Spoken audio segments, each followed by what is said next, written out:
जय श्रीराम. अभिराम गौशाला ट्रस्ट चॅनलतर्फे सगळ्यांचं हार्दिक स्वागत.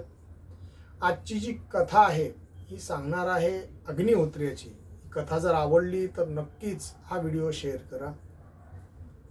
आपल्या भारतामध्ये खूप तुरळक अग्निहोत्री आहेत, म्हणजे अगदी बोटावर मोजण्या एवढेच अग्निहोत्री आहेत. अग्निहोत्री म्हणजे अग्नीची नित्य सेवा करणारे, त्यांना आपण अग्निहोत्री असं म्हणतो. शास्त्रात अग्निहोत्र्याला शिवस्वरूप मानले गेले आहे. जो अग्निहोत्री दीक्षित सोमयागाची दीक्षा घेतो, त्या दीक्षा घेतल्यानंतर त्याला जे स्वरूप येतं त्या अग्निहोत्री पती पत्नींना शिवपार्वतीचं रूप येतं, म्हणून त्या अग्निहोत्र्याला शिवपार्वतीच्या रूपात पाहावं असं सांगितलेलं आहे आणि भगवंताच्या रूपामध्ये अग्निहोत्र्याला पाहायला सांगितलेलं आहे. आज असाच अग्निहोत्र्याची कथा तुम्हाला सांगणार आहे. एक अरुणास्पद नावाचा जो प्रदेश आहे त्या ठिकाणी वरुणा नदीच्या तटावर हे अग्निहोत्री नित्य अग्नीची सेवा करीत असतात.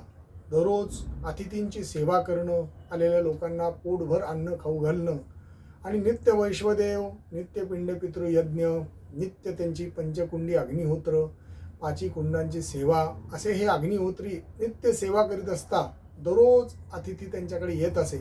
एक दिवस एक आगंतुक ब्राह्मण म्हणजे भगवंताच्या रूपातले वैद्य असलेले एक आगंतुक ब्राह्मण त्या ठिकाणी आले आणि त्या अग्निहोत्र्याच्या ठिकाणी आल्यानंतर भूक लागल्यानंतर अग्निहोत्र्याला अन्न मागितलं आणि अग्निहोत्र्याने निस्वार्थपणे पोटभर त्याला जीव घातलं.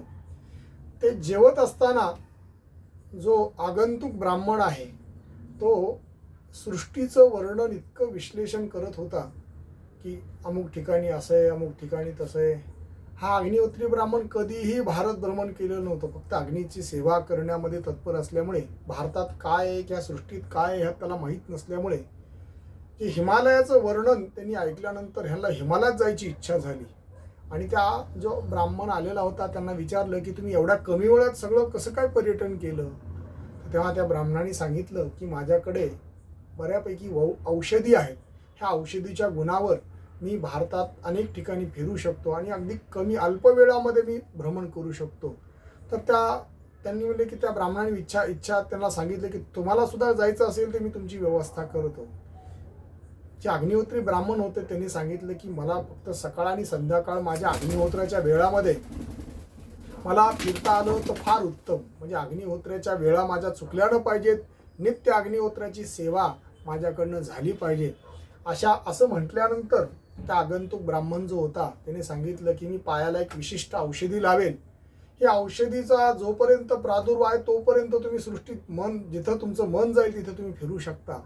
असं म्हणल्यानंतर अग्निहोत्र्याने तयार झाले आणि पायाला औषध लावल्यानंतर हिमालय फिरायला गेले. हिमालय फिरत असता सगळं फिरल्यानंतर जो बर्फाचा मोह त्यांना झाल्यानंतर बर्फावर त्यांनी पाय ठेवले आणि बर्फावर पाय ठेवत ठेवत त्यांनी थोडंसं चालल्यानंतर त्यांच्या जे औषधी पायाचं जे गुण आहे तो हळूहळू कमी झाला आणि त्यांची जी गती आहे ती कमी झाली. आणि थोडासा कालावधी अग्निहोत्र्याचा, संध्याकाळच्या अग्निहोत्र्यापर्यंतचा काल त्यांचा संपत आल्यानंतर त्यांना असं वाटलं की आज माझे सायमहोम माझे सुटतील, म्हणून ते चिंता करत असता अशा वेळेस त्यांना एक वरुथिनी नावाची एक जी गंधर्व आहे, गंधर्व कन्या, ही तिथे आली. आणि हा जो ब्राह्मण होता तो अतिशय तेजस्वी होता, अश्विनी कुमारासारखं तेज, आणि अग्निहोत्र्याचं तेज हे अतिशय उत्तम असतं. आणि अग्निहोत्री हे कारण तेजस्वी, त्यांच्या अग्नीच्या सेवेमुळे ते तेजस्वी होतात. तर ते तेज पाहून त्या वरुथिनी जी गंधर्व कन्या होती तिला मोह झाल्यानंतर तिने अग्निहोत्र्याकडे एक इच्छा व्यक्त केली की माझ्यासोबत तुम्ही सहवास करावा. असं म्हटल्यानंतर अग्निहोत्र्याने झिडकारलं आणि सांगितलं की मी एक अग्निहोत्री आहे आणि मी अग्नीची सेवा करतो आणि मला कुठल्याही मोहात जगात मी पडत नाही आणि मला कुठेही कोणीही पाडू शकत नाही. आणि खरंच अग्निहोत्र्याला कोणीही मोहात पाडू शकत नाही, कारण त्यांचं तेजच तेवढं असतं. ती जी वरुथिनी जी होती गंधर्व कन्या, ती म्हणाली की मी तुम्हाला तुमच्या अग्नीची सेवेला पाठवतो. तरीही अग्निहोत्री एवढे निष्ठा त्यांची अतिशय उत्तम असल्यामुळं ते म्हणले की माझ्या होमाची काळजी माझ्या अग्नीलाच आहे, म्हणजे माझ्या गार्हपत्यालाच काळजी आहे. आणि माझं खरं सत्व तेज असेल तर मला गार्हपत्य मला घेऊन जातील. असं म्हटल्यानंतर आणि ज्या वेळेस मला अग्निहोत्री माझं जर निष्ठा कमी असेल आणि मला अग्नी माझा घेऊन जात नसेल अशाच ठिकाणी मी इथं देहत्याग करीन असं म्हटल्यानंतर साक्षात गार्हपत्य नावाचा अग्नी त्या अग्निहोत्राच्या शरीरामध्ये घुसून पुन्हा तेजाने वायू वेगाने ते या सृष्टीचं भ्रमण करत पुन्हा अग्नीच्या हवनाच्या वेळेत ते आपल्या घरी पोचले. ही अग्निहोत्राची निष्ठा.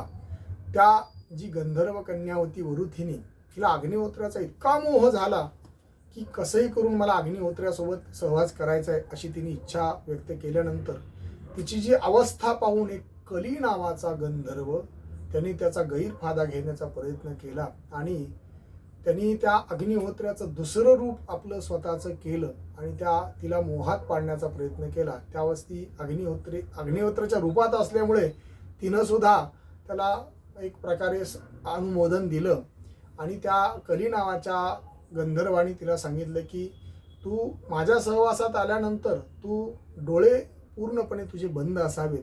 अशा पद्धतीने ती वरुथिनी नावाची तिने डोळे बंद केले आणि त्या दोघांपासून जी संतती झाली तो म्हणजे स्वारोचिष नावाचा जो मन्वंतर आहे. आपल्या सप्तशतीमध्ये श्लोक येतो, स्वारोचिषेंतरे पूर्वन चैत्रवंश समुद्भवा. हा जो चैत्रवंश आहे, हा चैत्रवंश जे मन्वंतर आहे ह्या स्वारोचिषापासून पुढे आलेत. म्हणजे त्या अग्निहोत्र्याच्या स्मरणाने झालेली संतती असं आपण म्हणू शकतो.